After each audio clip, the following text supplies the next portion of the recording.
আসসালামু আলাইকুম। কলা দিয়ে ইলিশ মাছ দিয়ে রান্না করবো। তো আমি পেঁয়াজ কাঁচামরিচ সব কিছু ভাজা নিতেছি। ভাজিটা হয়ে গেলে পানি দিয়ে মরিচ হলুদ সব দিয়ে দেবো, লবণ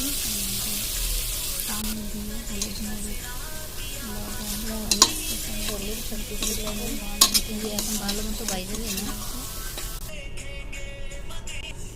কষানো হয়ে গেলে পানি দিয়ে দিয়েছি। মাছটাকে কষিয়ে নেব।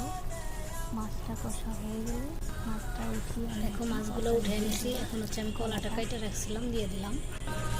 এখন ভালো মতো কলাটাকে কষিয়ে নেব। মেলা দিন পরে কলা রান্না করতেছি আজকে।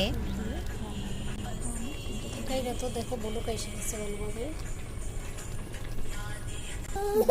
দেখো তাই না গেছে, এখন একটু পানি দিয়ে দেবো। আমার রান্নাটা কেমন হলো তোমরা জানিও অবশ্যই।